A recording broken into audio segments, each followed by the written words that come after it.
পশ্চিমবঙ্গ রাজ্য পুলিশ থেকে একটি বার্তা। সৌজন্যে WBP ফেসবুক পোস্ট। বাংলা থেকে ভিনরাজ্যে কাজ করতে গিয়ে সমস্যায় পড়লে যোগাযোগ করুন রাজ্য পুলিশের হেল্পলাইনে। বাংলা থেকে ভিনরাজ্যে কাজ করতে গিয়ে অনেকে নানা সমস্যার মুখে পড়ছেন এবং হেনস্থার শিকার হচ্ছেন বলে বিভিন্ন সূত্রে আমরা খবর পাচ্ছি। কিন্তু যারা ভুক্তভোগী তাদের বা তাদের পরিবারের লোকজন এই সমস্যার কথা কাকে জানাবেন, কিভাবে জানাবেন, সেই বিষয়ে ওদের কোনো স্পষ্ট ধারণা নেই।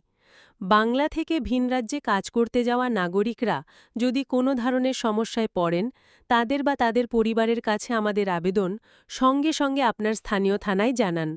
জেলার কন্ট্রোল রুমেও জানাতে পারেন। এছাড়া পরিবারগুলির সুবিধার্থে আমরা চালু করছি একটি হেল্পলাইন, যার নম্বর হল ৯১৪৭৭২৭৬৬৬। এই নম্বরে শুধু হোয়াটসঅ্যাপ করা যাবে। মেসেজ করে প্রয়োজনীয় তথ্য এখানে দিতে পারেন, নিজের নাম ঠিকানা সহ। প্রতিটি তথ্য যাচাই করে সংশ্লিষ্ট রাজ্যের সঙ্গে যোগাযোগ করে আমরা প্রয়োজনীয় ব্যবস্থা নেব।